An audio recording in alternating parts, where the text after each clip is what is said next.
Live. You're listening to Live with Men, the podcast. Mambo vipi na karibuni sana kwenye episode nyingine Men, the podcast. Nadia, mambo vipi? Poa. Uko fresh? I'm good. You're good? Yep. Nice. Andrew? Yes, sir. What's good, my man? I'm alright, bro. Mambo. Fresh kabisa. So, just to give a little bit of a background story, Nadia has been nudging me about getting Andrew on the pod for a while. I'm like, We have fans out here. apparently we do. And our fans will be like, walimtafuta Nadia, get Andrew. And I'm like, fine, we'll do it. We'll make it happen. We'll make it happen. No, Wasikilize show sasa. Si wanaomba afu tena they don't tune in. naomba uambie wote waliokuambia. Jamani mnasikia? I will forward it directly, the link. Yeah, man. What's up, man? I'm alright, bro. I'm alright. Thanks for having me. I'm good. Poa kabisa. So Nadia is on resident psychologist. Naweza kumpata @mindmatters.tz on Instagram. There's the link kwenye bio. Ameta kupeleka moja kwa moja kwenye website yake afu mtaongea vizuri kabisa. But we'll get to that later. For now, I want to ask Andrew a question. Augustine Mahiga. Legendary. Big name Tanzania.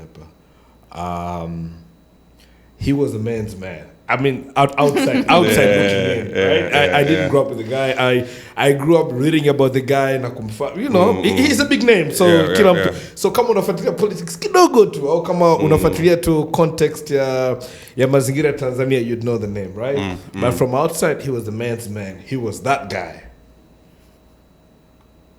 Unajisikiaje kuwa mtoto wake? Extra pressure? Ungeniuliza hili swali maybe 10 years ago before ningesema yeah. Lakini sasa hivi it's more of a sense of pride, not a sense of pressure. But the pride had to develop. It developed when I started becoming my own person. You know, na mimi ni baba mtu sasa hivi. Kwa I'm thinking about my son and how he will look at me. Yeah. So yeah, no pressure. Actually it's kusema kweli inasaidia kwa sababu character na reputation ya mzee inanisaidia mimi. It opens doors in conversations. Unajua, because of that respect walikuwa nayo kwa baba, that admiration. Wakisema wewe mtoto wa marehemu fulani. I say already it gives you attention. Na kuna sehemu ukai sana kwenye phone. Yeah. No, sisemi, and I don't mean like kupata privilege. It's more kupata heshima na mtu kukusikiliza kwa sababu ya ile heshima ambao walimpa mzee. So it's actually it feels good. Talk to me about why you felt like ilikuwa 10 years ago. Ningekuuliza ile swali jibu lingekuwa yes, extra pressure compared to now. I think probably because then I hadn't really figured out like, you know, my purpose and my passion in life. So it was like, you know, nikifuata footsteps za mzee sitafeli kwa sababu nishapata some sort of kitu cha ku target, unaona. So it was more like lakini sasa hapa ni make mzee in his early 20s alikuwa tayari, you know, you anaingia serikalini, unajua he already had positions, so I was already too late. Maybe I'll be 40 this year. So 10 years ago I was 30.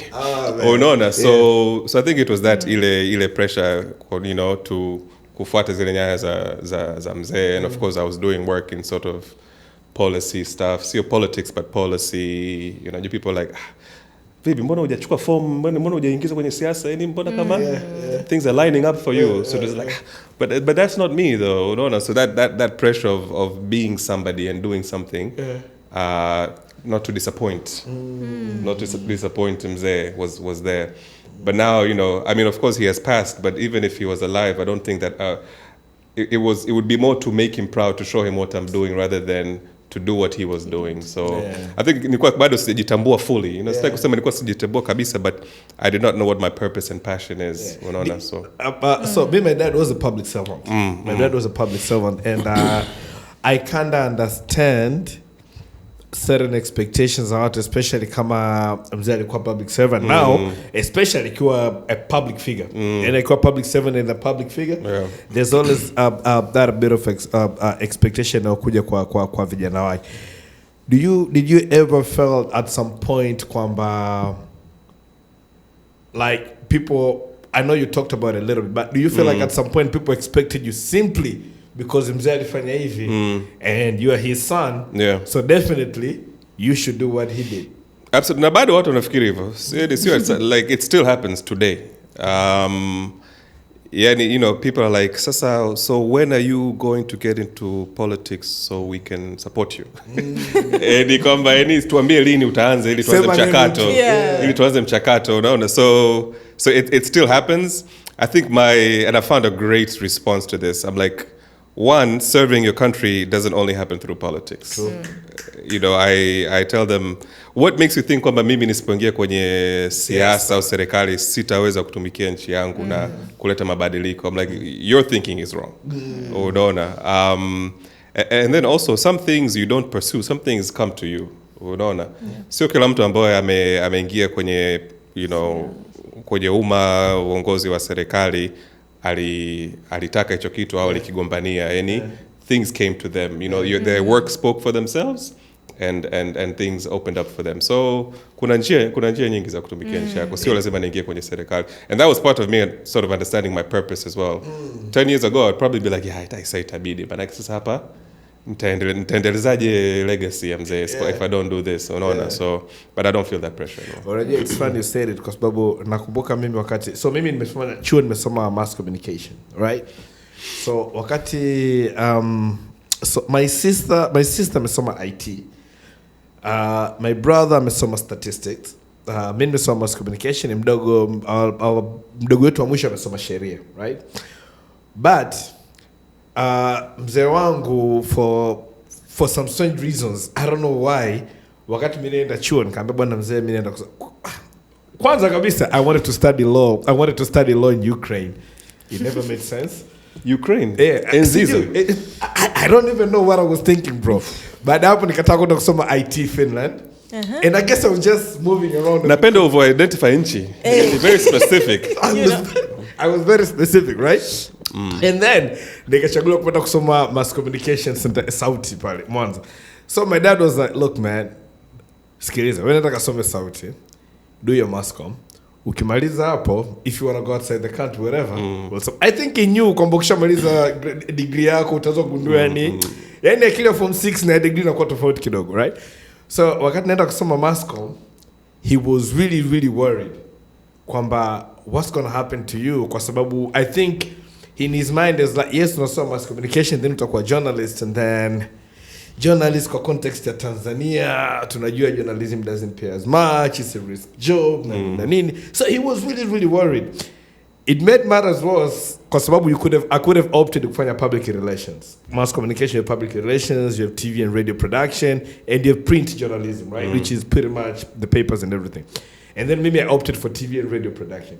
So in his mind, he was like, nakuelewa ungesoma public relations, but now you're doing this? So he was really, really worried. But funny enough, on his last days, wakati anaumwa na nini, I used to work for East Africa Radio. So I used to do a presenting show moja inaitwa Super Mix with my guy Zambwela. Shout out to Zambwela. It was a mid-morning show and became so popular, right? So kuna siku ameenda kutibiwa pale TMJ, akafika pale akasema naitwa Paul Baruti. They're like, oh, Paul Baruti, huyu Michael Baruti unamjua? And he's like, yeah, that's my son. Oh yeah. So akakutana na doctor who used to listen to the show. So doctor akamsaidia fresh na nini. Ametoka pale akaambia, unajua wewe all your life mambo yako alikuwa anaenda, kwa hiyo kusema wewe ni mtoto wa Paul Baruti. Now mimi natibiwa kwa sababu mimi ni babako. That has never happened. So things kind of came to full cycle, you know. But yeah, man. So yeah, I kind of get it, and I understand the expectation ambazo zinazokuja with that. But now that you're a dad, shout out to Theo, right? Yeah. Yeah, Andrew has his hashtag and he tagged baby Theo. Theo. Now that you're a dad, but then you're also still a Mahiga, right? Do you feel upbringing yako, growing up under the great Augustine Mahiga, it kind of influences you to either do things differently or the same for your son? Absolutely. Definitely differently. Kwa sababu I didn't like grow up with my dad, you know. He was a global citizen. Yeah, my dad amekaa nje ya nchi kama miaka 30 na. So unless I was jumping around the world with him, I didn't really grow up with him. So like I got closer to my dad nilivyokuwa mtu mzima, you know, maybe the past, let's say 10 years ago. So there wasn't that physical being around him a lot. You would hear stories. My mom would tell me stories about him. Unamwona kwenye TV, unamwona kwenye news, vitu kama hivyo unasikia alikuwa sehemu fulani akakutana na watu fulani. So you hear stories and things like this. So that's how I knew about my dad. So right now with my son, I literally want to be around him all the time. Like Yedi, I just like when I come home from work, like I put my stuff down, I pick him up and we play until it's shower time, dinner time, and enda kulala. So I really want to make myself available to him. Like I don't know if that I'd feel that urge as strong if I also had my dad around all the time, but I feel like so when you think like, oh, I missed out on my dad being around. He missed out on me as well. Yes, it's true. Hold on, I think I'm a pretty nice and cool guy. So he missed a lot about me as well. Yeah. So I also, in a way, I don't want him to miss me as much as I don't want to miss him as well. Cause did you ever feel some type of way about him not being around as much as you wanted to? Absolutely. Oh, you always lakini also, I think my mother and my sisters played a good part in filling that gap. So his presence wasn't the lack of his presence wasn't felt so strong because sababu then the love they gave me, the support they gave me, it kama ili make up for that. When you get older is when you realize kuna some things as a man, no matter how much your mother and your sisters have been around and supported and loved you, is missing. But ukiwa mtoto, you don't pick up on what's missing. Yeah. When you get older and you look back, you're like, especially when you start observing other people who grew up with their dads, there's some things they talk about, and you're like, yeah, kuna some stories I probably missed, or some interactions when you're hearing some things from him, how to approach things this way. So I think when I got older and I realized, there was a big gap, and I think that's when you start making sure I don't want this to continue to my kids. But you have to be conscious to do that. Yeah, you have to be, and sometimes it doesn't happen. Someone else has to tell you. Someone has to tell you. Oh yeah, you're probably I have a sister, but she's very passionate, she's very observant, very supportive. Modesta, of course. Shout out to Modesta. Yeah. So Modesta is the one that's telling me, yeah, you're behaving like this probably because dad wasn't around. I was like, what do you mean I'm fine? Kuna some things that I notice, and now you're old enough, she can tell you honestly. I was like, yeah, you're behaving or you're acting out this way because of this. So after a while, you start accepting, because you could grow up really, really fine, umefanya vizuri, shule, kikazi, professionally, but there's certain behaviors, reactions are caused by something much, much deeper that someone else can only probably highlight for you. Huwezi kuamka siku moja ukaziona. So yeah. Nadia, do you feel like, I shouldn't ask you what do you feel like about this. This should be a very straight up question. Do you think some men, we tend to overcompensate what we missed growing up? Somehow and I'm not saying we get it wrong, but we ended up overcompensating to the extent kwamba we might not get things right? Well, kuna extreme mbili tofauti. Right? Kuna wengine ambao literally ile template ambayo wamekuwa nayo ndio hiyo template inakuwa applied. There's that extreme. And then there's the other extreme ambayo, okay, what I didn't get, I will do my best to make sure they're made available. Sindio. And then there's also the in between ambayo kuna watu labda wewe mwenyewe through your own self discovery, self work ambao unaona okay unaanza kunotice na from your own value system unajua mimi nataka kuwa mzazi wa aina hii. So there's the unconscious spaces and then there's the conscious space. Yeah. Right? Na hiyo conscious space kama Andrew anavyosema saa nyingine ni wewe mwenyewe your own work, inner work unaifanya una discover okay these are the areas or these are my reactions, these are my habits, these are the steps I'm taking. Au watu walokuzunguka ambao wanakujali, wanakupenda, wanakutakia mema. But they have to be self-aware though, no? Who? I mean, the individual. You na wanakuzunguka pia. Because I feel like now when you context it Tanzania, because Nadia, what you said is like what both of you are saying kwamba you gotta do the work to have that realization, or people around you have to be aware of that context, right? Yeah. A lot of time watu ambao wana operate kwenye autopilot, they really don't get to think na internalize na kuweza kwamba, you know, Andrew, I think you're behaving 1 2 3 because of 1 2 3. Yeah. Either they've got lazima wamefanyia kazi or they just gotta be pretty much self-aware of their surroundings to pick that up. Lakini kingine ambacho is interesting, I don't need to be self-aware to see where you are messing up. Ndio binadamu tulivyoumbwa. Yaani wewe nitakuona. Naweza nikaelewa wewe hapo unafanya mablanda hapo like this, like you're moving in ways that are a bit strange. Hata kama mimi mwenyewe sijioni ya kwangu, naweza nikakuona wewe. Yeah. So that's the beauty. Ukiwa na watu walokuzunguka ambao wanakujali, wanakujua, wanaweza wakapoint out, mbona tabia yako imebadilika hivi, hata kama wao wenyewe yakuwa hawayaoni.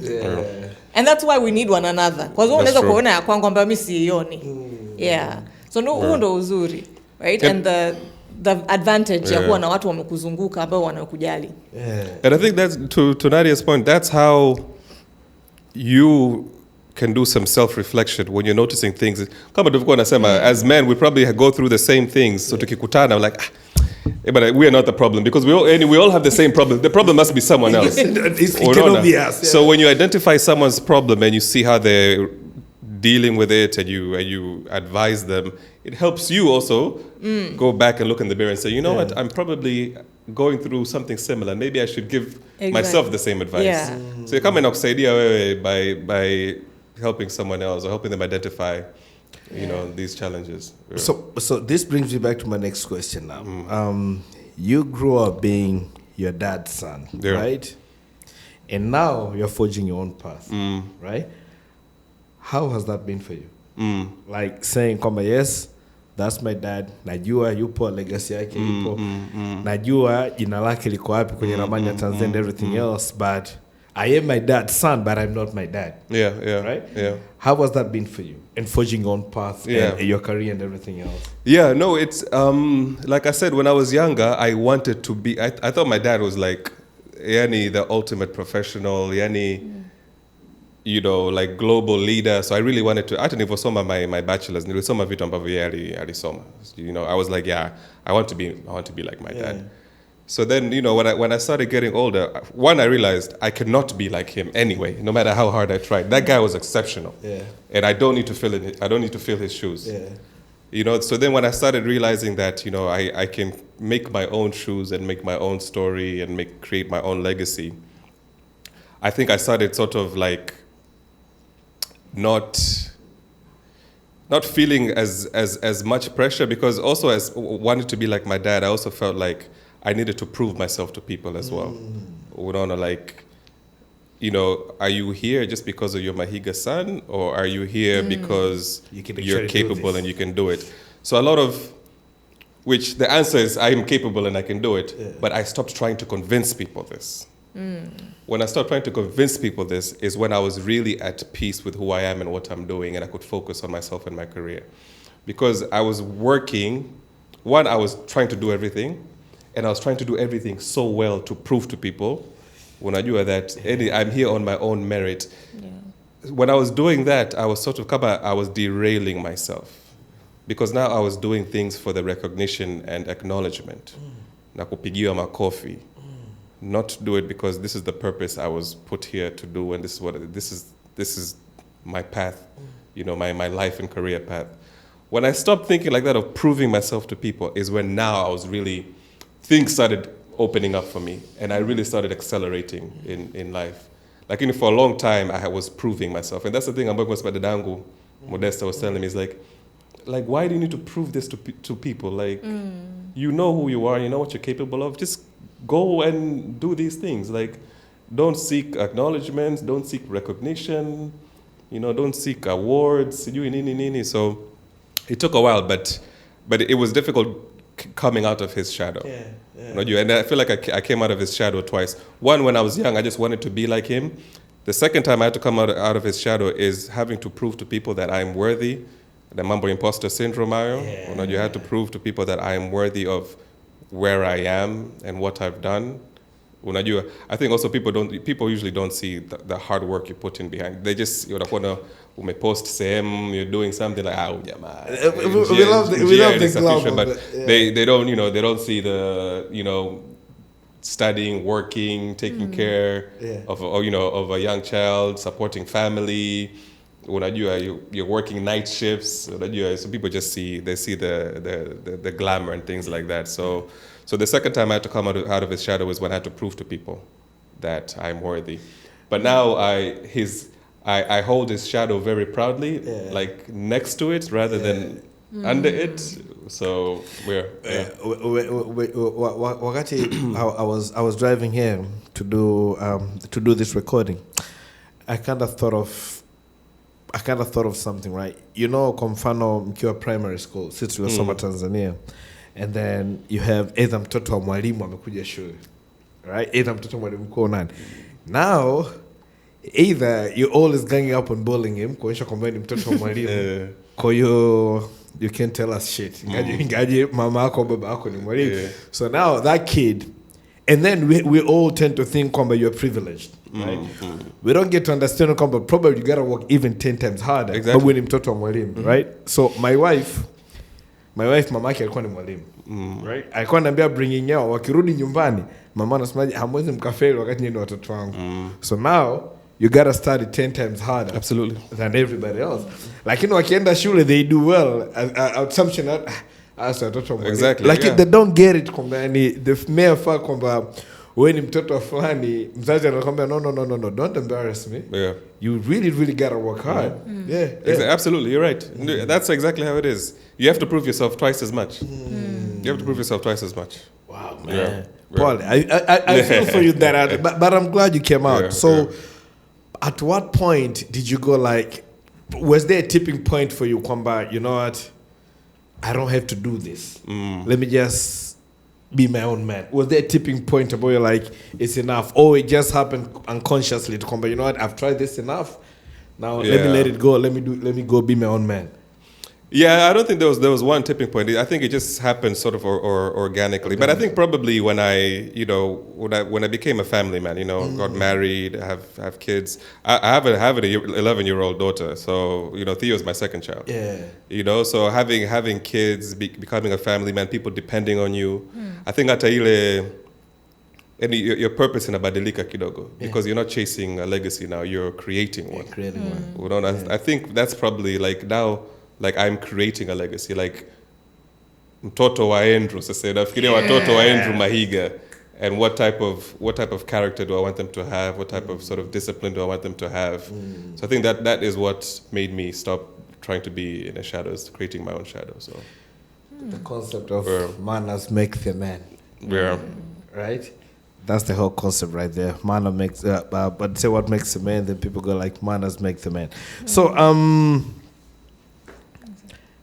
you grew up, started forging your own path, career's moving well. Now you are sitting in the boardroom. Yeah? You're sitting in the boardroom with the decision makers and everything else. And I always think kwamba that is where masculinity pia inakuwa tested vibaya mno. Right? Do you think in the context of where you sit and the people that you met, do you think masculinity also influence sana how we behave in offices and for lack of a better word, the corridors of power? Yeah, absolutely. I think also, there's certain levels of masculinity that I think are probably needed because we're just different genders. But I think sometimes, of course, masculinity is, especially in the corridors of power in the corporate world, it's expressed in a very negative way, kwa sababu it's seen as the man probably has all the answers, has all the solutions. They're supposed to solve these problems. So one, there's that sort of unspoken pressure to do that. Now you as the man, so there's that unspoken rule that is out there, right? And then you as a man in those positions now, you become less collaborative because you're like, you know what, I'm supposed to figure this out. That's why I'm here. Like as a man, I'm supposed to know these things and I'm supposed to have it all together and find a solution to move forward. So ni kama yani, it makes you closed off to new ways of thinking and bringing in people to solve things, because now you are sort of accountable for those decisions. Hata kama your team was big, you know, there was men and women on that team. You as a man are expected sort of to, whether you do well or do bad, it falls on you, and that responsibility is on you. So there's a lot of unnecessary responsibility and pressure to perform and deliver, you know, as a man, as a leader in a corporate space, which I'm glad these days is not as strong. I can only imagine enzi hizo. Yeah. But these days I think it's better. But I think there's still that. I think representation is good in the corporate world. I think to have sort of 50-50 balance in boardrooms, in positions of leadership, it's good for men. It is. It's like, of course, they say it's you know, it's good for women to be in positions of power, but it's also good for men for women to be in positions of power, because women will notice things that you will totally not see, kabisa blind spot. And what they notice will help you become a better leader. Unaona. So it's really, really good for men as well to be in these positions. I mean, for women to be in these halls of power. It makes you a more well-rounded, a well-rounded man. Nadia, you do a lot of activities now, offices, corporate world na vitu kama hivyo. Do you think men see the way Andrew has put it? It's good for women to be in certain position. It's good for women also to be in position of power, sababu ya the reason is otwa. Do you feel like men see it that way, or do you feel like men are struggling with that? Well, I wouldn't say that they are struggling, but I wouldn't say that all the men in those spaces have that perspective. Right? Bado kuna hiyo challenge of the, the templates that we have grown up with, ambazo zinakuwa kama barriers, right? Zinaku limit to actually see the potential that is out there, the resources ambazo zimekuzunguka. Kama Andrew anasema, like the women around you in both the corporate world, in your home settings, in your personal lives, they are resources, and vice versa, right? So kikubwa ni natumiaje resources zangu. Ni kama vile tumekalia hapa minerals and tanzanite and all these renewable sources of energy and etc, but hatuzitumii. So to answer your question, I can't really, because no one's done the research to actually see what is the bias and the stigma that's out there. Lakini I do believe, kwa sababu I engage and interact, and we meet men like Andrew, and we hear their, what's their perspectives are. So I can say in reality wapo na wengine pia ambao hawafikiri hivyo, nao pia wana exist. Yeah. Right? And maybe that's why in some spaces kuna bado challenges kupata huo usawa. Right? Na kuna spaces zingine ambazo the men are the ones ambao wana advocate kwamba hizi position pia na wanawake wapewe. Right? Men are women's biggest advocates. I find kwenye corporate spaces zetu sasa hivi, na ndo maana sasa hivi a lot of the initiatives and what we're also trying to do is to get men to stand up for the women, right? In the spaces where men are strong and we are hoping women are standing up for men in the spaces women are strong in, right? Our homes, our nurturing social spaces, right? So nachokiona sasa hivi kuna wanaume wengi ambao wanasimamia haki za wanawake pia, kwamba hapa they're speaking in rooms where Nadia is not sitting and they're saying Nadia should be here, right? So, and that, I believe that's why kuna wanawake wamefika kwenye spaces ambazo without these people speaking their names, wasingefika. True. So definitely wapo. True. But I also think kwamba, I think kwamba kwa wanaume ambao tumekulia Tanzania, wengi sana bado wana struggle na hiyo issue. And I could be wrong, again, hakuna research zofanyika. But I'm saying this kwa sababu a lot of times people wanakuja na ile notion kwamba mimi mwanaume natakiwa niwe kiongozi. Exactly what you said, a lot of unnecessary pressure, right? Mimi mwanaume natakiwa niwe kiongozi, I need to figure it out, need to lead the way, and all those kind of things. And I think like a lot of watu wanachukua hizo concept wanazipeleka ofisini, right?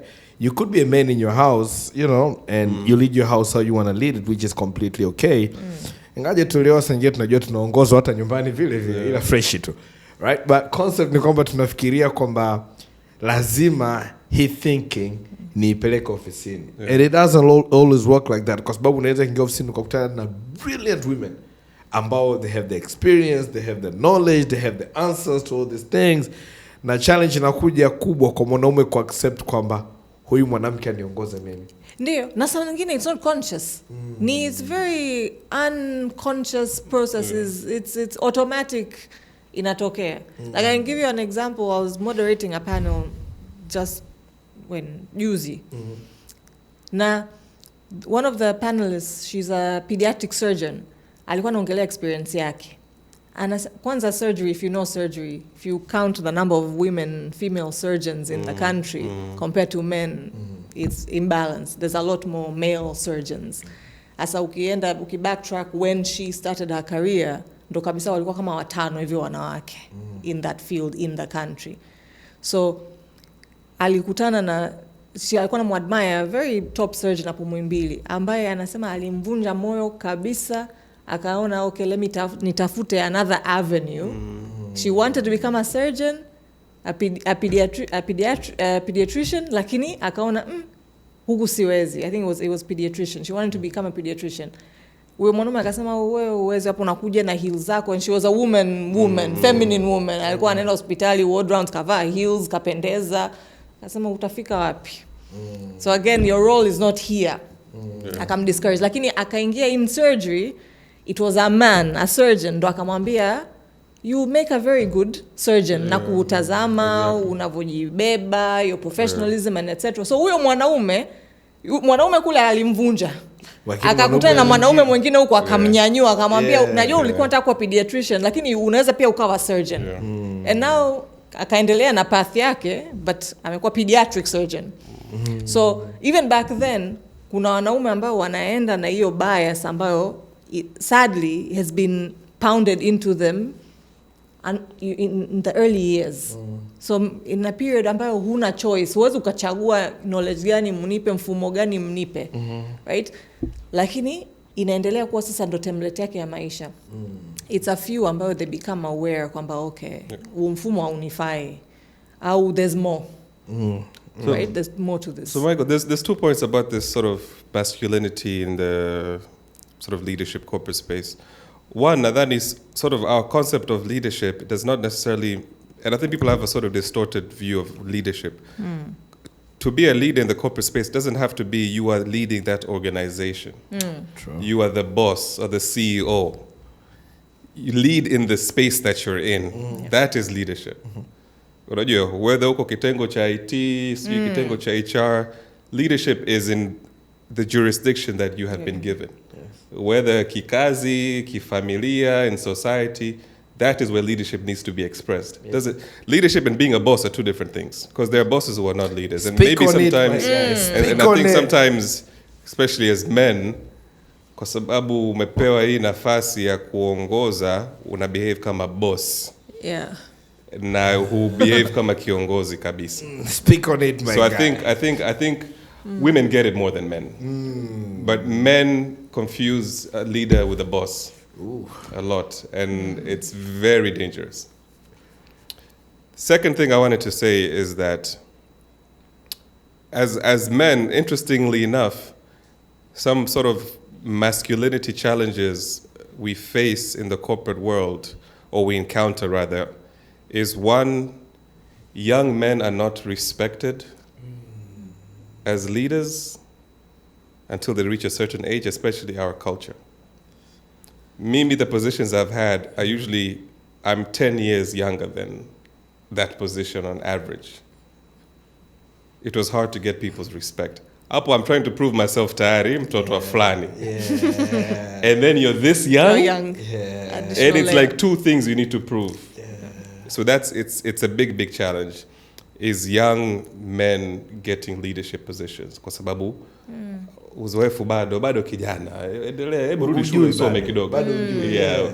So that's actually it's a form of sort of pressure of masculinity and what it means to be a man and to be a leader. So I think it's that.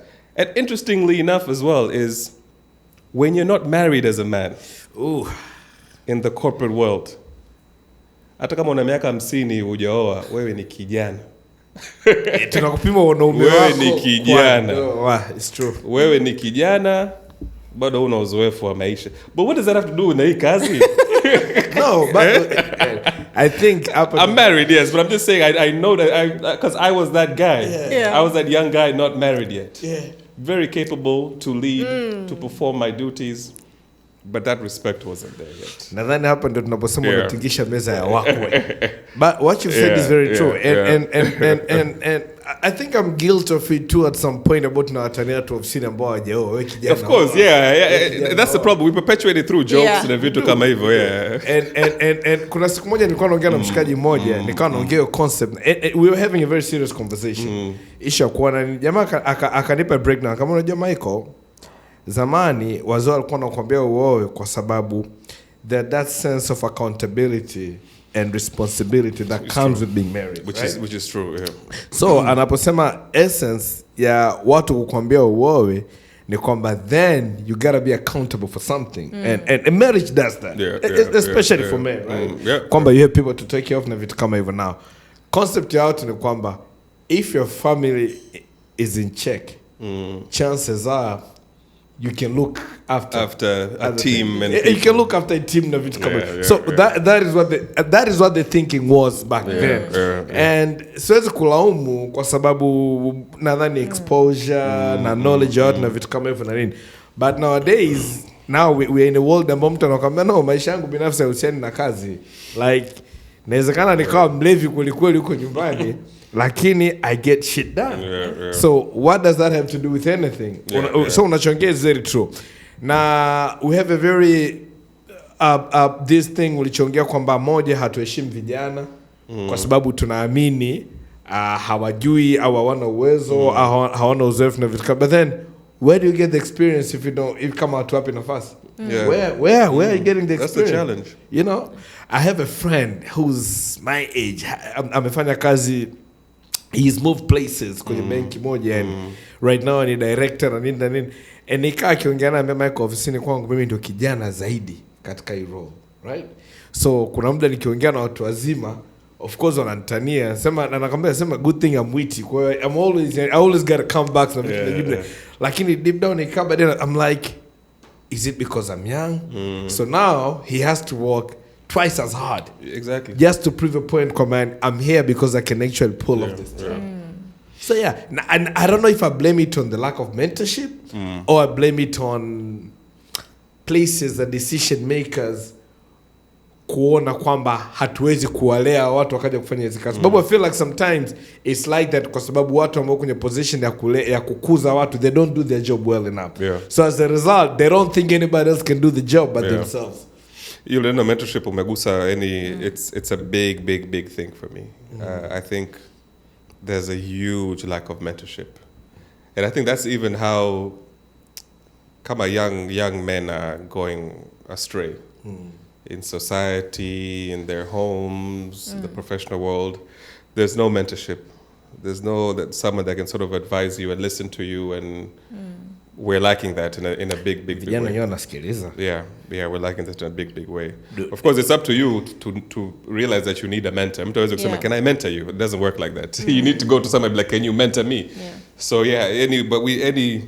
we need someone that can. And also with mentorship, I used to think, a mentor is someone ambaye has figured life out more than you, and yuko mbali sana kimaisha. So, like you're saying, sometimes a mentor can notice things that you don't notice. They don't have to be, may figure life out, they're successful, but they'll just notice things that you don't notice, and they can listen to you and they can advise.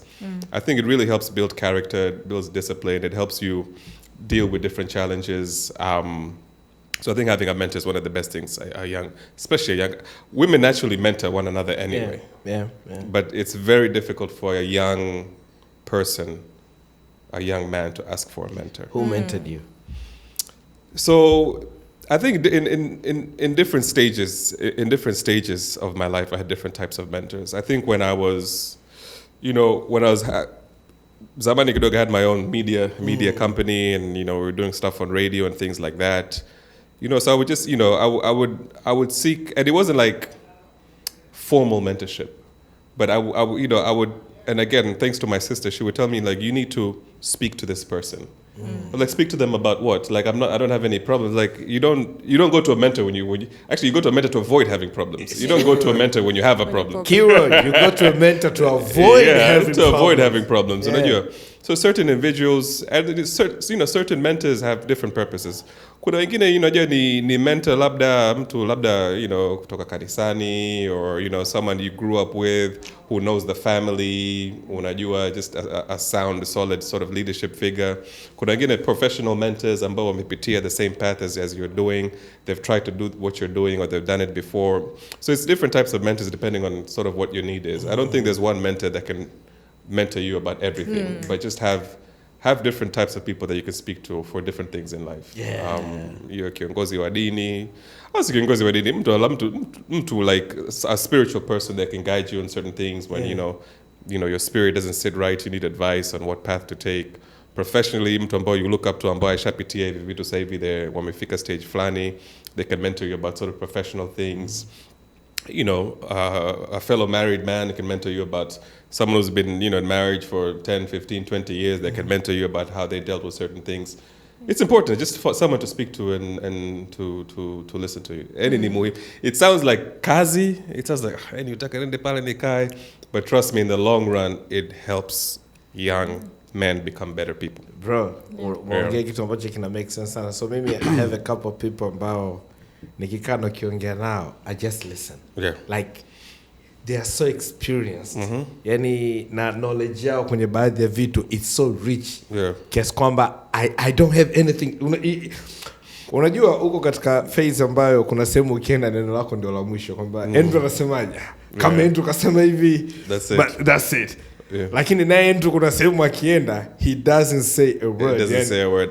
It's supposed to be like that. It's supposed to be like that. Yani kuna watu nikikaa nao mimi, I don't say a word. All I do is just sit and listen. Yeah. Based on information, experience, what they know, what they've been through. And in all aspects of life, kwenye finances, kwenye, like you say, marriage, kwenye career, kwenye leadership, kwenye... I was talking to somebody, this is my guy, and akanipa concept moja kuhusiana na kazi, which blew up my mind, right? And this is something I've been telling people lately, wameniona na busara kinoma yani. Lakini mwenye picked it from this guy. Akamwambia, Michael, unajua ukirudi kwako, ukakuta jembe lipo sebleni, in the living room, you'll be mad. Why jembe linafanya kazi? Lakini ukilikuta jembe nje ya nyumba yako, you'll understand kwamba jembe lipo nje na kazi yake probably ni kulima na vitu kama hivyo, right? Ukiingia kwako ukukuta mopa iko living room, you won't be as mad. Just maybe itoeni tu ya iwekeni sehemu yake, right? Lakini ukikuta mopa iko nje kwenye mchango bisa, kwa vile mopa itakuwa sufficient ndani, what is it doing outside? Nakwambia now, ukiweka kwenye career, kwenye kazi, kuna sehemu ukifika, ofisi haihitaji jembe, ofisi inahitaji mopa. Alright? Kwamba kuna muda ambao utakuwa ni jembe, utalima, utafanya and then baada ya muda kuna muda utakuwa mopa, kwamba kazi yako ni kusafisha tu, kwamba watu wameshafanya kazi yao na nini na vitu kama hivyo. Now you gotta pick your side na kujua at a certain level uko wapi. Right? Huwezi ukawa jembe ukawekwa sehemu ya mopa. It cannot be. Now kuna level ukifika kwenye career, it's not about you doing your job. It's that mtu kujua, can I trust Andrew? Kwamba nikiondoka niko likizo, if Andrew is writing a memo to the board, or Andrew has to go do 1, 2, 3, siwezi kuangaika kumpigia simu muuliza naandika nini, because I know he'll get the job done. Tunaweza tukabishana kidogo kwenye namna alivyoongea au namna alivyoandika, lakini I know he will do the job. Kama sasa hapo ndio concept kwamba inawezekana mopa lisafishe sana, listakatisha sana, lakini you can always improve. And that thing changed my perspective kabisa kuhusiana na kazi. So what you're saying is, if I didn't have that conversation with the guy, na I can break down in a very simple narration namna hiyo, probably I wouldn't get that concept, right? I probably would. So yeah, it is very important kuwa na mentors ya watu ambao unaweza ukazungumza na, and pia vijana wasikilize. Yani maana pia vijana unajua na hii mentorship is even more important the higher up you go as a man kwenye uongozi. Because huku chini, when you're moving up, your intelligence, your skills, your knowledge is very, very important. The more you move up, it is your people's, how you keep and build relationships, how you motivate people, how you encourage people, how you listen to people, identify a changa. Sometimes people will tell you about something, but you have to identify the problem, because what they tell you may not be the problem. Yes. Now, it takes a lot of sort of wisdom, kujua kusikilizana na watu, kuongea na watu. That is what leadership is about. The more you move up, hutumia akili. It's emotional intelligence that you need to use. It is. Getting the best out of people, motivating people, encouraging people. And that, you don't get it from kusoma, you don't get it from cheo. You get it from being around the right people, having the right type of conversations to identify these things. Nadia, can you coach emotional intelligence? Yeah. You can? It is. Yeah. It's a skill. It's coachable? It is. It's not a skill we're born with. Yeah. It's a skill that anyone can cultivate. Kuna vitu ambavyo vinasaidia kukujengea your emotional intelligence. Right? It's your ability to understand your own emotions, your ability to be mindful and pick up cues and things, your ability to kind of reflect on those things and what, they're trying to communicate. So, ni skills ambazo very, they are acquirable skills. Ni wewe put in that effort. To get it. Kuna mtu aliniambia kama if you have a boss and then unajua kazi yake ni nzito, but they make it look easy, appreciate him twice. Yeah. And if your boss is making his job look so easy, because probably he's taking a lot, lakini fresh to mambo yake anaenda kwa yeah. So I agree with you in the importance of mentorship, and I think people should look for different mentors, man. Like you say, you got to identify areas ambazo unataka kuimprove on na kuweza kuzifanyia kazi. That is the only way ambao mambo yakaenda vizuri. So a couple of weeks ago, you posted a tweet kwamba you are willing to support any initiative ambayo inazungumzia mambo ya mental health For men. What pushed you to do that? It was a good. By the way, it was a good tweet. It was a good, and I liked it. Sasa hivi kama nimejipa kazi, unajua the DMs nazopata ndugu yangu. Nikasema jamani, I was just thinking out loud. No, before you explain it, I think in 2018 I posted a tweet kwamba I want to do a podcast on mental health for men. Nikizungumzia challenges na nini na vitu na So like you, for me it was just a thought. The responses and the DMs that I got. For me it amplified kwamba something has to be done about it. So I want to know what was the story behind for you. I mean, I think before the show started, I niligusia kidogo. It's just I have a friend who's going through something, and I've known him since before we were even teenagers. Unajua, and then I'm observing how he is dealing with what he's going through, and it's not just trying to keep a straight face and still trying to be a man and nini. But I'm like, it's such a difficult thing. You can show vulnerability and you can seek for help and unajua. So I was like, if it kind of hit home in a way. I was like, if I know this person and they're going through this and they're behaving in a very different way than someone should behave when they're going through something like this, how many other people are? And na huyo mtu ana resources and a good support system, unajua, so they can seek help a lot easier than maybe other people who can't seek help. And then also, ukiachana na that instance, I think just in general for the past few years, I've been hearing conversations about sort of the boy child in Tanzania is being left behind. There's a lot of sort of women empowerment initiatives, rightfully so. There's a lot of, girls are performing better in school, so much better. Ukiangalia matokeo ya mitihani yote Tanzania, the top performers are usually girls. So I was like, this is good, sort of women are rising. But then on the other side, my thinking is women empowerment should not be male disempowerment. I think that's the thing. Especially if we want to cultivate leaders, good fathers, good husbands, and things like that. Like, you cannot leave especially because young boys and men, normally they don't even know how to express feelings anyway. Mtu ambaye hata kama hana matatizo mengi bado hawezi kuexpress feelings. Sasa fikiria mtu mwenye matatizo mengi. Yes sir. So I think it's just like let's make sure we're not leaving the boy child behind, because he is going to grow up to be a father, to be a husband, to be a leader, and we need strong, understanding, young men to lead families, to lead societies. So we could not leave them behind. So I think it was part of that, is how, and also an empowered woman needs an empowered man. That's how they match. Yep. Unaona, like a woman's job is not to raise a man. Yeah. Unaona, a woman's job is to partner with a man, and kwenye mapungufu yake yuko pale, and vice versa. So now if that man isn't being raised to understand this, that women empowerment doesn't mean that you are being forgotten or you're not as important. It means now you are a partner to this person in life, in society, the professional world, and you need to behave accordingly. So I feel like just those conversations with young men is not happening. For them to feel that you have a place in society, and your place is very different to women's place. It's equal but different. And behave and carry yourself accordingly. You're a support system, you're a provider, you're a mentor, you're a brother, you're a father, you're a husband, and act like it and behave like it.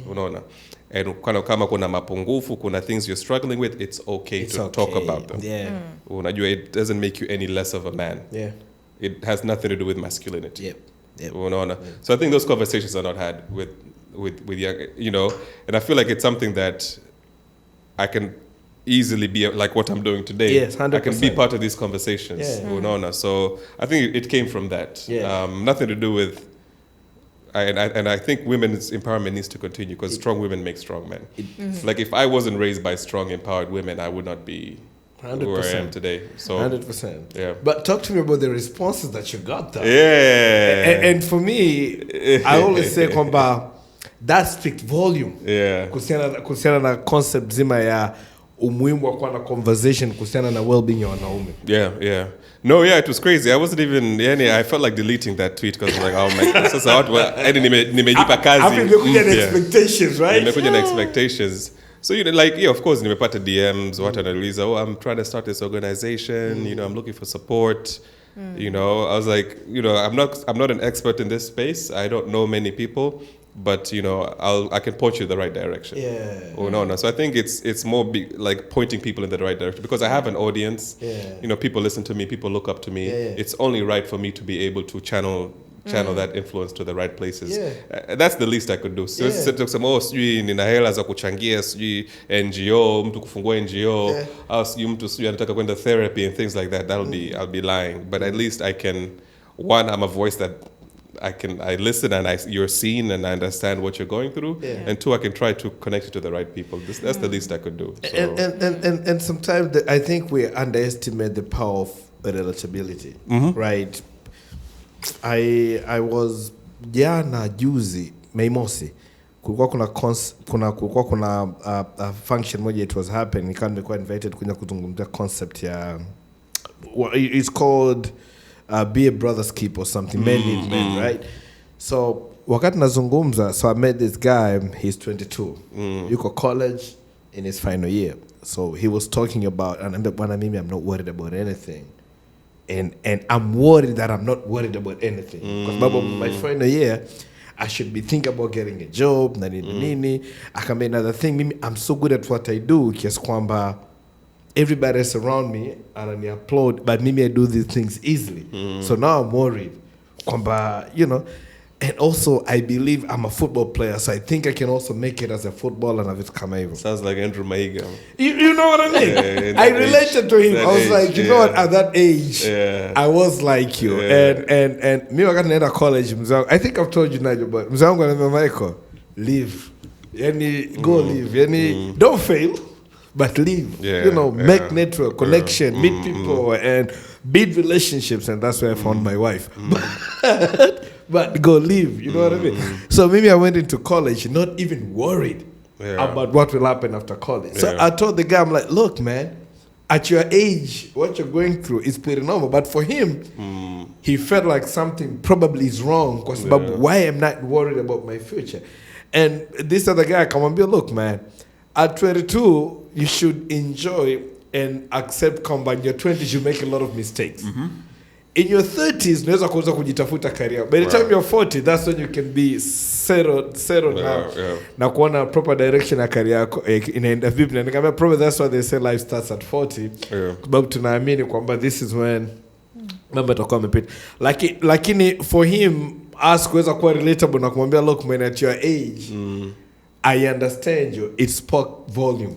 Kwa hiyo kuweza kuelewa hiyo concept kwamba you know there's absolutely nothing wrong with me, lakini it is what it is. But for me it's ndio naposema isha relatability, kwamba probably tusingefanya hiyo conversation, probably angeondoka pale thinking kwamba au angeendelea kufikiria kwamba man there's something horribly wrong with me. Right? And that's why it's so important. So my question to you, Nadia, you're a lecturer. You speak to a lot of young people, right?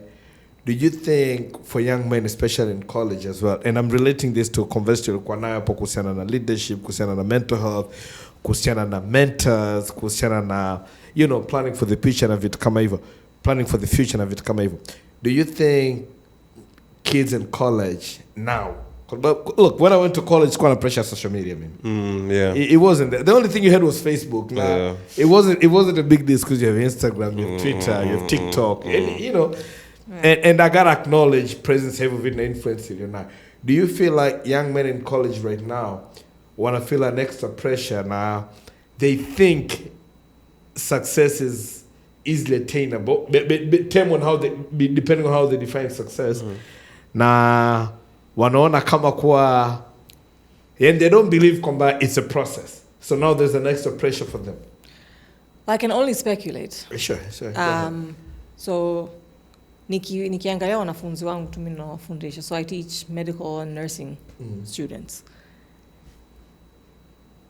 In line with that, there is quite a bit of pressure. Kwa sababu sasa hivi, thanks to social media, it's like it's a blessing and a curse. Lakini wana exposure zaidi kuona wenzao ambao wako nafasi kama za kwao ambao wanafanya mambo makubwa tu. Right? So now you find that your peer is here, is a Rotaractor, he's vying for president of the student body, is doing this campaign, anafanya mambo mengi na bado anatoboa hapo medical school. Right? So there is a lot of pressure. If I just look as a lecturer on the outside, kwamba unaona kabisa wanafunzi nao wanatafuta how else they can be extra. In addition to the extraness of the fact that you're doing this whole, you know, your full-time job is being a student right now, and now you're looking for side gigs and jobs, right?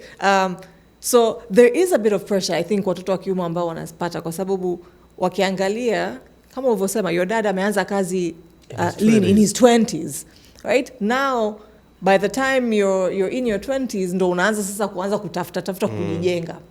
So I think the pressure is there kwa watoto vijana right now kuona okay naanzaje kuanza sasa hivi ambayo nipo chuo na hapo yenyewe anajiona ameshachelewa, so that by the time ana graduate huko tayari ameshaanza kujijenga in some way or the other. Wengi wao nikiwaangalia ni hivyo. I mean, I can speak my own, the person who does my social media stuff is one of my students. Right? So anahangaika kufanya his 5th year medical degree, yuko pale anachakarika, yuko huko anatengenezea my social media stuff, yuko huko managing my socials, ili na yuko anafanya kazi kwenye kampuni nyingine on top of being a medical student. So there is quite a bit of pressure na hisi na I don't know where it's coming from, because ukiangalia it's not that sioni kama the men they're looking up to, because now ukiangalia people in school, you are the giants that they look up to, right? It's not their, you know, your fathers, it's you, right? But mi sioni messaging kutoka kwa wanaume sasa hivi that is a pressuring message, which makes me worry, kwa sababu sasa if it is internalized pressure, if it's internal pressure that is not even, it's created pressure. It's created internally. It is a big, unajua it's easier to say Andrew please stop saying that kwa sababu unawatia pressure watoto. Sasa kama Andrew is not saying that, Andrew is saying the opposite. Inatoka from within, basi tuna kazi kubwa zaidi. Right? Because paka mtu ajitambue kuona anajipressure, Because that's the only place ambapo tunaweza tukaanza. Mimi nitambue, mimi kama Nadia, kuna pressure ninajijengea mwenyewe. Right? Kabla sijagundua hivyo, hata msaada wote utaonipa wewe, utaongea maneno yote, sitokuelewa. Mpaka mimi nitafakari niseme ninajipressure ni juggle so many balls, wakati in reality sihitaji. Yeah. Maybe I can juggle 3 or 2. And it's okay. Nitatoboa tu. I think the pressure now is hutotoboa unless you are the jack of all trades. Right? And you're busy doing everything. And Yes. I think especially kwa wanaume, like you want to be the one out here, because you need the side gigs to get those girls, to make sure you're taking care of your girls and to hang out with your boys so you look good as well. Did you say girls? Hey, right? Because it's still there. Genius. It's still there. Why can't you say girl? Why did it have to be girls? Like wengi. Hey. Kwa mchezo na vijana wa chuoni. Vijana wanabuda sana. Ndio hiyo unnecessary pressure. One is enough, my friend. Exactly. No, you never have money. Unataka kupiga character development na watu watano tofauti. Kwanza, one mwenyewe takes a lot of work. I know. Yes, I know. you know. Yeah. Oh, wow. No, yeah, but I think nikiangalia sasa hivi just my own views, observations. Nahisi there's a lot of internal pressure. Vijana wanajipressure sana. Na I think wazazi wetu walitoboaga wakawa very successful because they did not have that pressure. They were just trying things out and succeeding and growing and succeeding and failing and learning and growing. Sisi, one, we are perfectionists, hatutaki kufail. We're trying to figure out how to do it and do it right. But then we are shaming failure, Nadia. Yeah. We are shaming failure. We no longer celebrate the fact kwamba you failed because you tried. You know, you tried no matter you failed. Because we should celebrate the fact kwamba you actually tried. Yeah. You know what I mean? Like now, tupo katika process kwamba tunaangalia the end results kwamba you actually failed. So tunasahau kwamba before you fail, you actually tried. Uthubutu. You know what I mean? And I think that is why I should be encouraged more. Yeah. You know, trying and trying to make things happen instead of actually kuangalia failures ziko wapi. Yeah. Absolutely. And I think it's part of, I always tell young people this, like, it's better to fail fast early. You say young people, kama ushajiweka kwenye kundi la wazee. I mean, tayari. Bro, mimi naitwa Uncle Squeeze. You're good. Naitwa Uncle Drew. You're good. Yeah. I always tell young people, yani, it's in your 20s, try and fail, but do it fast and move on. Yeah, fail fast, fail forward. Fail fast, fail forward, and move on. Try to figure things out. Like Eddie, you're doing that because of what you want to do, not because of any external pressures that Nadia is talking about. Like that's how you sort of do self-discovery. You understand your talents and your gift and what you're really passionate about. Is you have to try different things. So the problem is the reasons why they're trying. Yeah. If the reasons why you're trying is external and not internal, hapo ndo kuna changamoto. But trying and failing and umejaribu kibiashara hiki kafeli, umejaribu this, it's fine. That's how you build experience, and you learn, muscles, you know, you build that muscle to succeed later on. So it's absolutely fine. I think the challenge is coming out in Evosema. It's young people, they have the pressure to do this, but that pressure is internal. No one is pressuring them to do this. And it's not guided by their values or where they want to go. Yeah, it's not guided by where they want to be. It's very superficial pressure. So let me ask you this. Yeah. Have you found your purpose? I think I have. I think I found my purpose. I think my purpose is to sort of to build bridges, to convene people who probably would not have come together to speak about, to address challenges. So, and the work that I'm doing now, it's one side government, one side private sector, one side development partners. I think I have a very savvy way of bringing them together to address economic challenges, business challenges, developmental challenges. I think, I can speak to different audiences. I can relate to them, I can see eye to eye with them. So I think that sort of, building bridges and relationships to solve problems, I think is... How long did it take for you to find your purpose? A long time, man. It took me long. Definitely in my 30s is when I figured that out. Maybe mid-30s, I want to say, is when I figured, you know what, I'm good at this. and this is what I should be doing. No matter, even like we were speaking earlier about the pressures you kuingia kwenye like I can do what I'm doing in any sphere. You know, throw me anywhere, and this is I can do this. Yeah. No matter, I'm like, why do you think this can only be done kwenye siasa? Yeah. Unaona. So yeah, but it took me a while to realize that my purpose is that building bridges, building relationships to address issues and problems in a very innovative and creative way. So the reason I asked you this was sababu it took me a while to find my purpose. Yeah. Or to know what my purpose is. Takes a while. And for me, it's to serve. Yeah. And I'm saying this because sababu, if I look back at what my career has been, so I started working at East Africa TV and radio. And of all the shows that I was doing, I was literally doing a show that was talking about people's issues. That's it. You know, you bring your issue. Let's bring the government guys. You know, why is this not being solved? Right? After that, I went to this organization of Feminahib, where I worked as a radio producer. And what we were doing, tulikuwa tunaongea about how can we make farming look cool by addressing issues za watu wanaopitia kwenye kilimo, right? After that, I went to BBC Media Action, where I was doing a governance radio show called Habanahaba as a senior producer. Ambao kazi yangu was literally say, bring in the people, bring in the government. Let's talk about what our issues are and how can we move forward, right? And right now, I work for Ubongo, and what we're doing is, how can we bring fun to education and make people, and especially kids, and then this is some sub-Saharan African child, kuweza have fun in learning what they enjoy. So, and then I'm also doing this podcast, which is pretty much, let's talk about issues about it. So I'm always like, my purpose and how my career has always been, it's always about serving and what can I do. Now ndio maana when I get calls about, can you come and do 1, 2, 3? If it involves kusaidia watu wengi, I wouldn't even flinch, right? But it's taken a while. Yeah, absolutely. And I think kazote nilizokuwa nafanya, it was leading to that. And the way I'm looking at my career path right now, I don't see me doing anything else rather than this. I'm going to involve serving the people, right? But it took a while. And the reason I'm saying this because whenever I meet, like say, young man, vijana, thanks to Andrew Mahiga, but whenever I meet them, I'm always like, it takes a while. It takes you trying things out, you know, and it takes for you to really find out what you love. And don't even think about the money.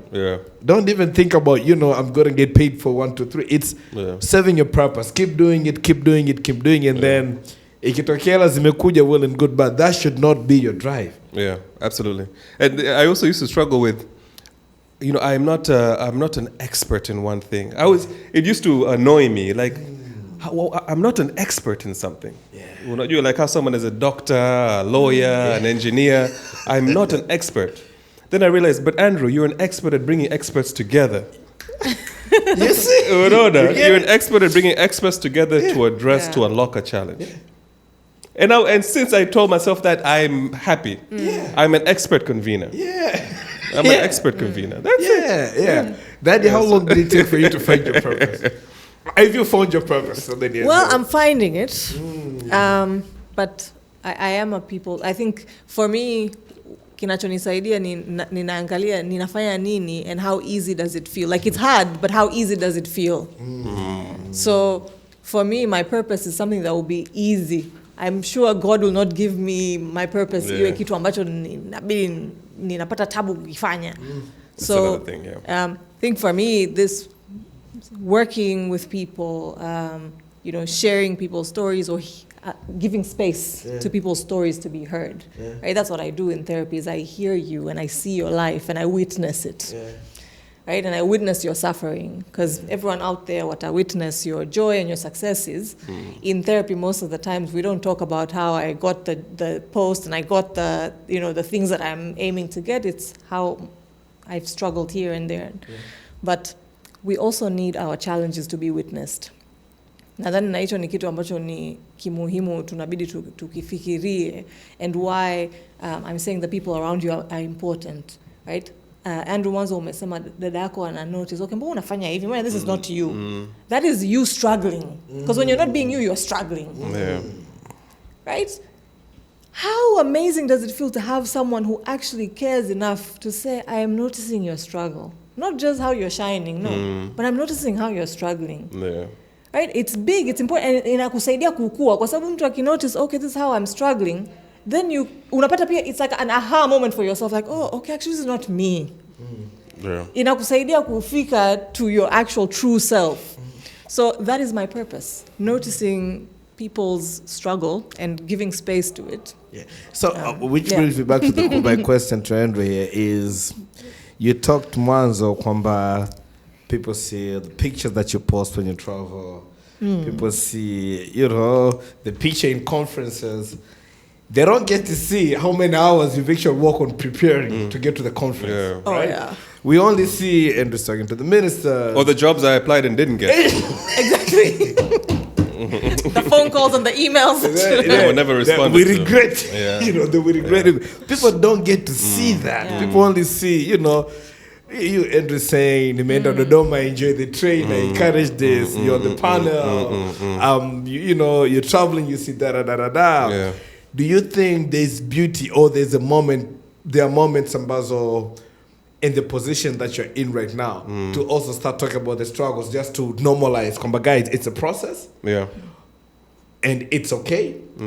Or the fact that we only because sometimes when you post, you do it for you. I think most of the time is you do it for you. Yeah. But then again, ikishatoka uko nje, everybody hatuwezi kucontrol mtu anavyo translate, right? Yeah. That's out of your control. Yeah.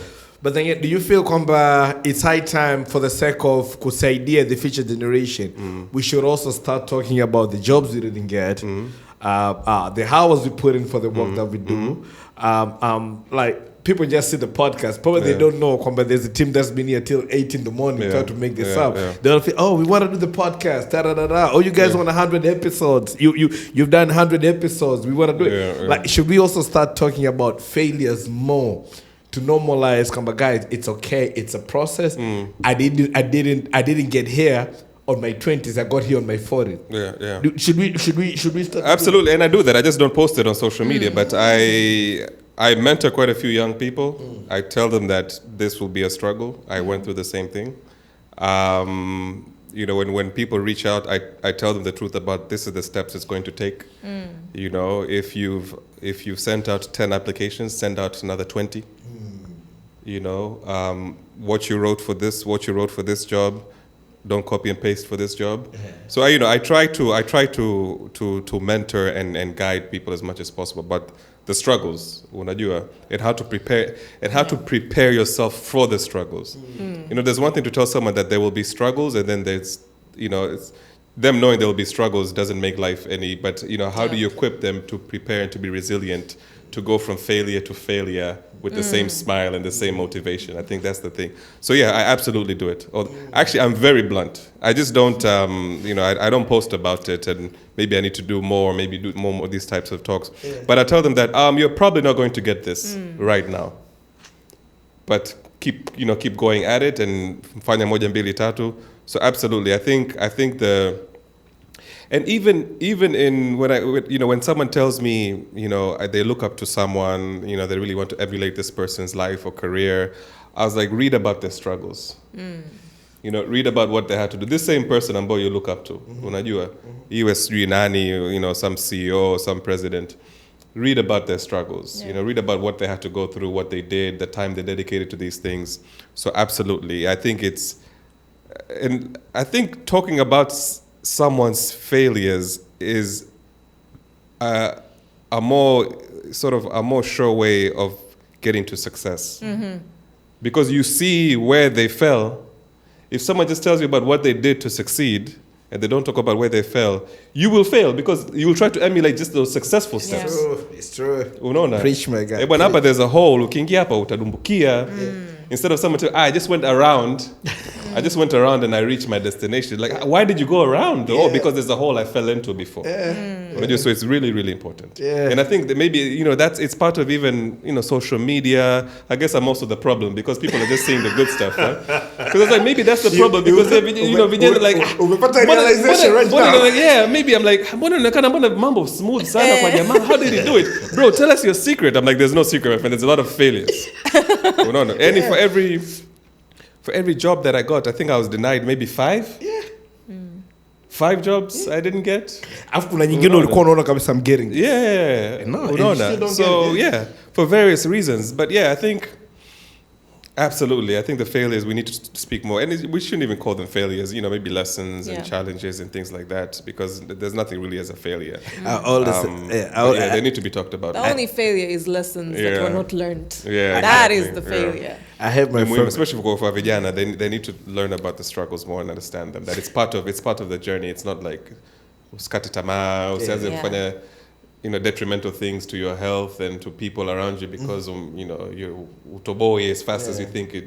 So I always have a favorite quote from my favorite rapper. Who's my favorite rapper, Nadia? I forgot him. What? Is it Jay-Z? Jay-Z. Yes. I had a feeling. How would I forget? I've seen Michael quote some Jay-Z lines. Of course I know it's Jay-Z. What is wrong with you? So in the song Unanitrigger. There's a song Blueprint 2.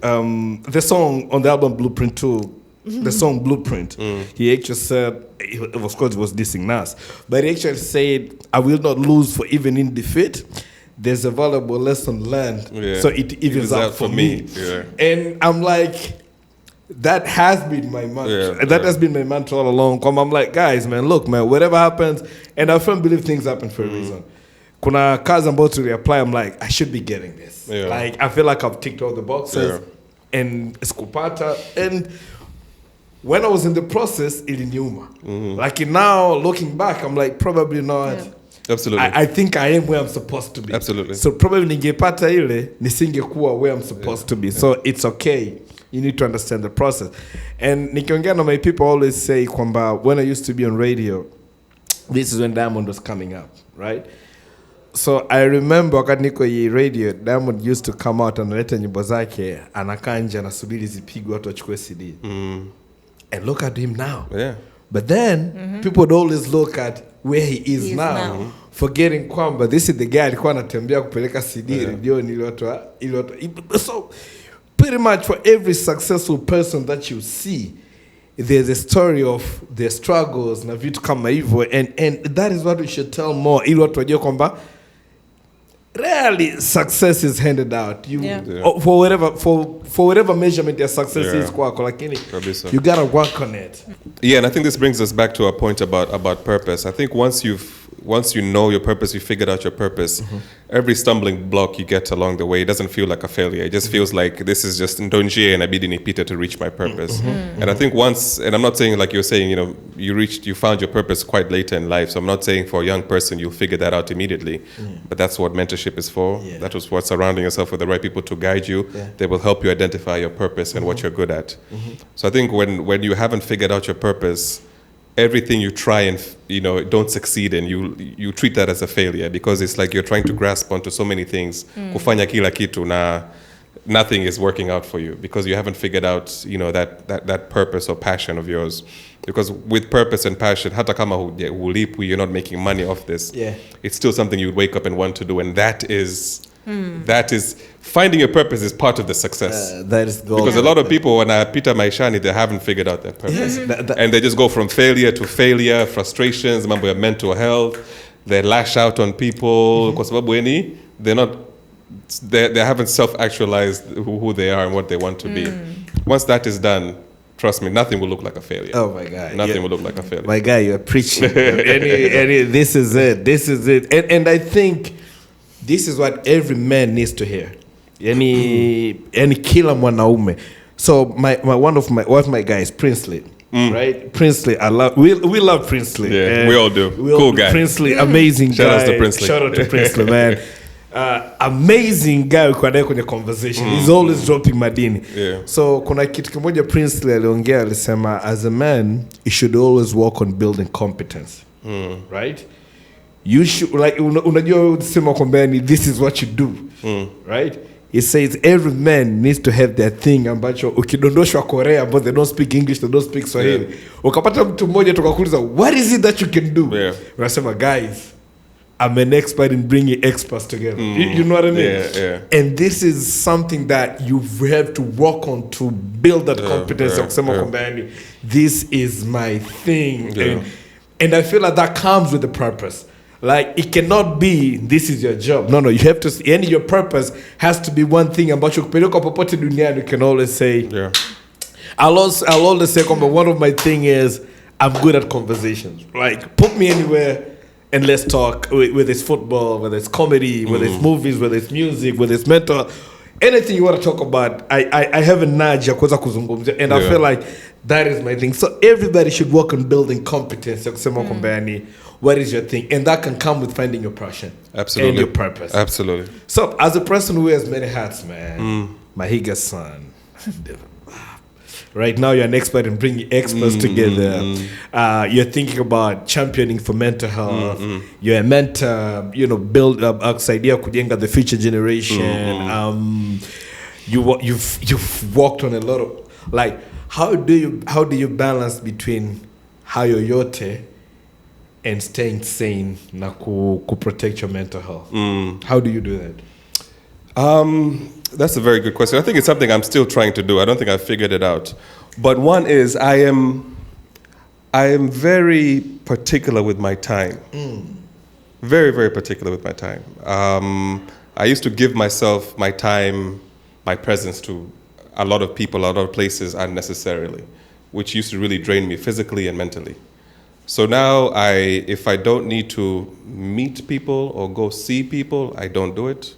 If there's no positive outcome out of that, I don't do it. So I give myself a lot of free time just to be with my family and sort of just to think and be at peace and some quiet time.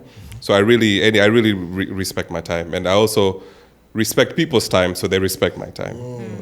So I think that's one. When I'm putting my time towards something, it's for a purpose and it's for a reason. I'm very busy. I'm not saying I have a lot of free time, but my business is meaningful. Like, I am here today on a Saturday because this topic is important to me. Gosh, we appreciate I'm not somewhere out hanging out and doing something. I'd probably be at home. So I give myself, I respect time. I give myself a lot of free time. And then also I think family grounds me a lot. When you're spending time with family, because they don't care about those things that you just mentioned. When you are any nannies, you umefanya nini, what you've achieved. So it kind of brings me down to earth and humbles me. So you need, family, even close friends who've just known you for years and years. Like, they would love and appreciate you no matter what you were doing. Surround yourself with people like that as well. It gives you peace. It gives you some, mental stability. There are no pressures or expectations on you. So really, really surround myself with, like, people who care. Not people who care because of what I've done. People who care because they care of who I am, about who I am. Yeah. So that's important. I think being around the right people who care about me, no matter what I've achieved, no matter what failures I've come across, and just to give myself some time and some peace to be alone and just to dedicate my time to, like, relaxing and having some quiet time. I think it's important. The last point aliongea Nadia ni kwamba kuwa alone, right? And I think on one of the episodes we talked about namna gani ambavyo a lot of men struggle with spending time alone. Maybe kwa sababu tunaogopa mawazo tulionayo, kwa sababu spending time alone comes with a lot of, it comes with a lot, right? Yeah. Can you stress about the importance of that more? Well, we all need tunahitaji muda just to breathe, right? And when you're having to wear these different hats for different people, because sometimes you're with your family, and they don't look at all the titles you have or all your achievements. Lakini internally, your role, let's say as a father, that role comes with responsibilities. Yeah. So when you're even with your family, you're not just breathing. You're being a dad, right? You're being a husband, you're being a son, you're being a friend. So ule muda ukikaa peke yako, just if it's for a walk, a run, a gym session, meditation, ni muda ambayo it's a gift to yourself. Kwamba huu ni muda ambayo mimi napata ku catch up na mimi, which is important kwa sababu ayo mafunzo, all those lessons unapata kuziconsolidate in those times or those moments where you allow yourself to sit with yourself. Kwa sababu nikikaa na Michael ndio I can bounce back, I've learned this and I failed here and I did that, but nikikaa peke yangu napata kuziconsolidate, kuzi-internalize, kuona kwamba okay, hapa kweli ili ni somo ambalo nalitaka kuliakwaya ama it's just sometimes lessons you don't need. If I'm passing by a lecture room and a lecturer is talking about how, I don't know, physics, and it's not something that is in my profession, in line with what I want, my interests, I don't need to stand there and listen and learn that and encode it. I can just walk past that lesson and let it go without pressuring myself. Kwani sijajifunza. I think hiyo ndio challenge nyingine ambayo wanaume hata ambao wako conscious kwamba okay, hapa nimekosea hapa, nijifunze. Sometimes failure or rejection is just redirection. Kwamba hapa nifai, sio kwangu, siyahitaji haya madini. Hayanihusu. Let Michael come and get this. Because Michael will do something about it. Moving on, kama Andrew alisema, fail fast. Na kama ukiona okay, hii ni muhimu, kanayo, i-consolidate. But you can only do that ukipata that alone, that quiet time with yourself. Right? It's quite important.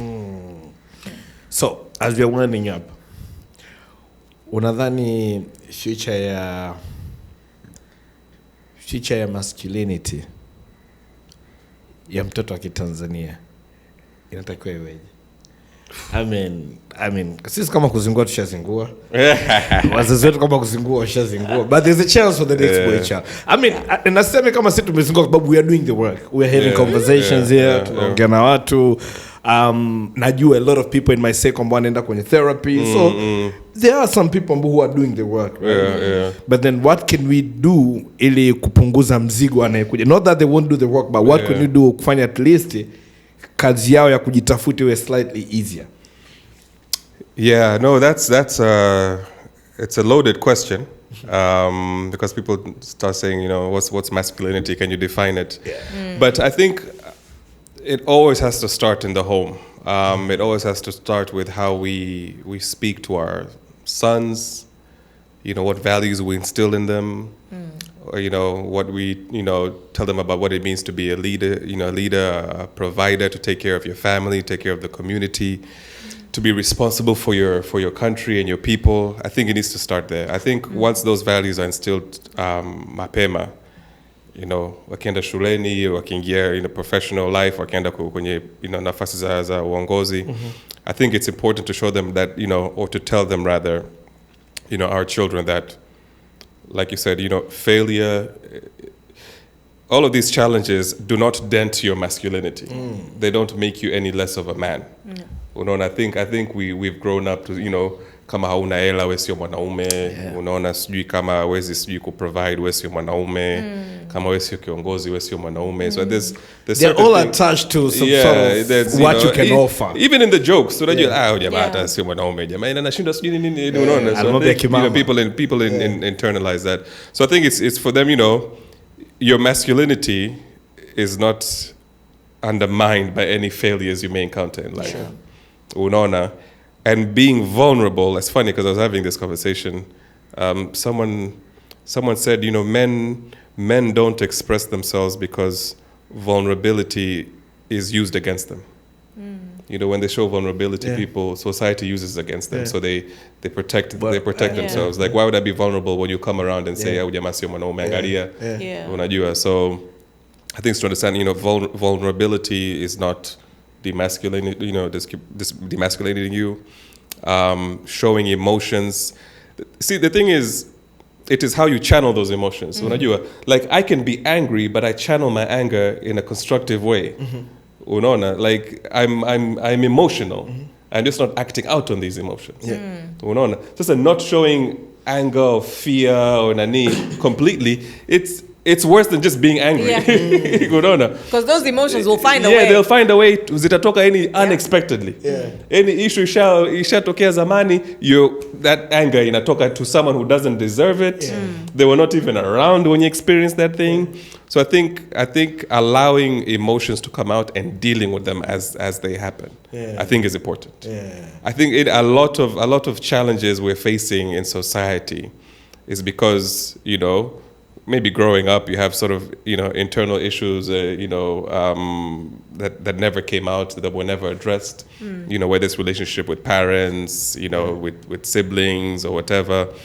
So I think addressing these emotions and challenges is like talking about them And I think they're talking about them, kuna watu kama Nadia, professional therapists, but even just finding people that you trust and they love you and they care for you, just having conversations does wonders. It does. So I think, so I hope the future of masculinity in Tanzania is showing young people what it means to be responsible, to be a leader, to be a provider, to care about your community. Showing young people that talking about problems is not a negative thing. It's not a weakness. Showing vulnerability is not a negative thing. It helps build relationships. It helps fix relationships. It does. So I'm hoping that's the direction we go. Yeah, that's the good one. So I like Chokoz. Having worked on policies and everything else, do you think there's a hope for us to have a national policy ambayo ina-emphasize kwenye swala, sio tu a national policy, like a national policy and an actual plan ambayo inajaribu kuprotect mental health ya Tanzania?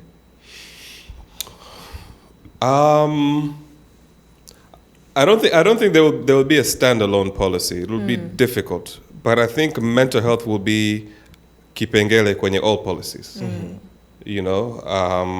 And usually that will see itself kwenye sort of well-being of the people that are working in this particular sector or space. I think that's how I see it happening, around sort of well-being, well-being of people within that space. But I think it first needs to start in individual organizations. Like serikali won't even think about it if individual organizations are not thinking about it. Whether you're a kampuni, you're an NGO, you're a taasisi, like include mental health as part of your overall well-being of staff. Unajua, when you talk about new benefit packages, things like that, like giving, something simple as giving someone a mental health day off. So it's just your mental health day. You don't have to explain to people why you don't want to come to work. So things like that, there needs to be at an institutional level, and then it moves up. You are your father's son. Kisiasa sana. Kwani ulitakaje? Unaona kama nilikuwa najibu langu kichwani. You are your father's son. So, we usually have this thing about nauliza watu mwishoni, right? Kwamba kama mtu ametuangalia, ametusikiliza leo, right? Akaamua kuachana na yote. What is one thing ambacho you'd want them to get from this conversation? Kama akiamua kwamba, nothing else. Kama ukiamua kwamba bwana, forget everything else. This is one thing you should take from this. What would that be? Find mentors. Find someone you look up to. Find people you look up to, and you can speak to them about different things. Absolutely. It's the one. If you're lucky enough, kama your parents are very open. You can speak to them about challenges. But usually, kiutamaduni wetu as Africans, usually those are not the people we open up to like that. But find people you look up to that you can open up to and talk. Be vulnerable with. Find people you can be vulnerable with, without judgment. Ni muhimu. You let go of a lot of unnecessary baggage that you're carrying, and also you just have clearer thinking. Shout out to that. Nadia, what would that be? Whoa. Okay. We two talked or about three. so many different Or 2 or 3 or Guys, 4, Nadia. You must take notes. Okay, but That's your takeaway. Take notes. take notes. Waanze kulisema podcast na sehemu ya kuchukulia notes. Sasa kuna AI. Mweke AI pale akusikilize main points. But if anything, I think I also want to add an asterisk there. Like, kwamba yes, find mentors. Kama Andrew alisema mwanzoni, for different parts of your life, different areas, different spaces of your life, get a mentor. Na pia the mentor doesn't need to be someone who's way older than you, or someone who, kama Andrew alisema mwanzo, sio kama mtu ambaye is so successful, compared to you. But it can even be your peer. Right? Kwa sababu tunaweza tukajifunza from each other as well. Mie mashimo niliyotumbukia ndani yake mimi na nikatoka, inawezekana sio shimo lilotumbukia like wewe umetumbukia ndani ya same hole. True. Right? And how you climbed out of that hole might look different from how I climbed out. But nikiongea na wewe ninaanza kujifunza sasa, naongeza tools kwenye toolbox.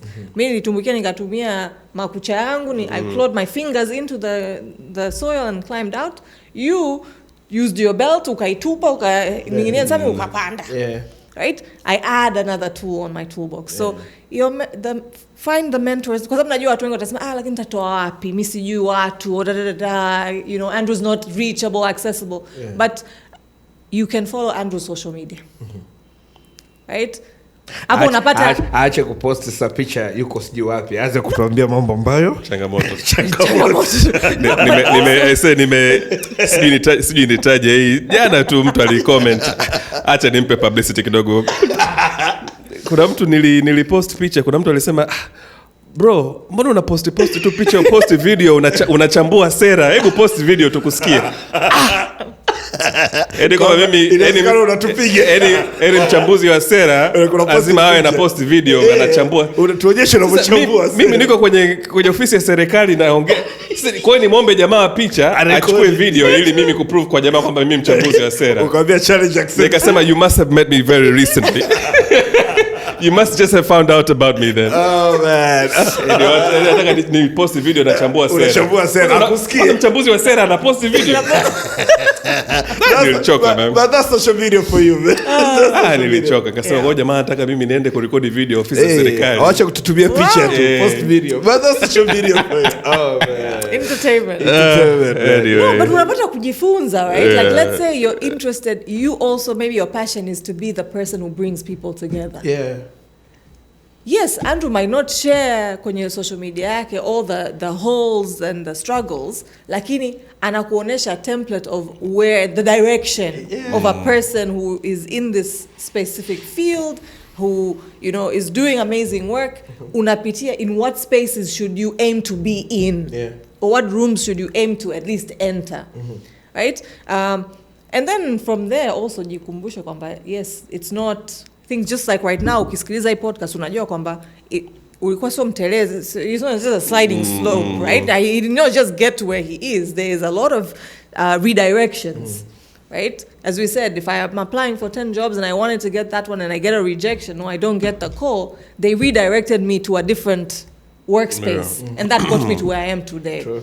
Right? So mnajua kwamba none of us sitting in this room have not faced any setback or challenge or rejection. True. Lakini we obviously don't speak about that every day or in our social media spaces. That's not the platform. Social media was created to show what are we doing that we're proud of. Sometimes I just want to post my golf videos. Exactly. It's my page, man. Stop pressuring.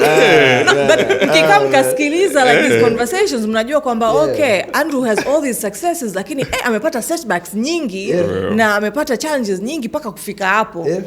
Right? So hiyo inakusaidia kukumbusha kwamba nataka kufika pale, lakini najua kwamba kuna mashimo labda nitatumbukia ndani yake. True, word. Right? So tusifike kwenye hatua ambayo tunasema mimi siwezi kupata mentor, nitampata wapi Michael sasa hivi, Andrew nitamfikiaje? You have free access to every one of us, and everyone's social media. Sasa hivi social media imesaidia sana. People accessible. Right? You can even get into ChatGPT and say, tell me about Nadia Ahmed. Itakuambia pale amesoma nini, amefanya kazi wapi, and it gives you right direction. So mentors wamejazana. Social media wako mentors. Sasa hivi ukitaka Elon Musk awe mentor wako unampata. Soma biography, right? So I will second that. Get the mentors and get the right ones for you based on your purpose. Lakini pia focus on that alone time. Jitengee hata dakika 15 ndani ya siku yako just to consolidate. You're just think of yourself as just like a computer. Computer ukiacha running constantly, haujaipa muda ya kushut down at least ikalala. Hiyo computer kuna siku itakusingua.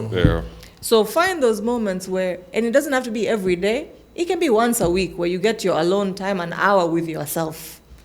Right? It's important for your mental well-being, but also for your growth. Maana unapata kuconsolidate your lessons. Nimejifunza nini kuhusu mimi? Right?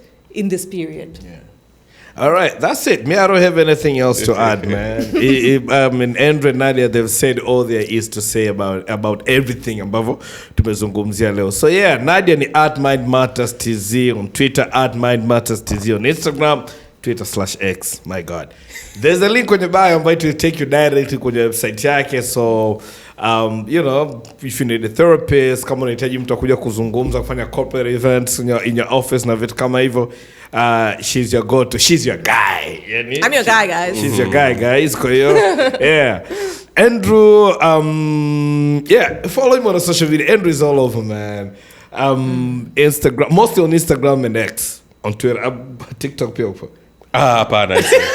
Hiyo nimepitwa na wakati. Yaani video Pengine vitupite tu kwa kweli. Sema yule bro wa Instagram, I'm sure you'll appreciate nikiwa TikTok. Yes.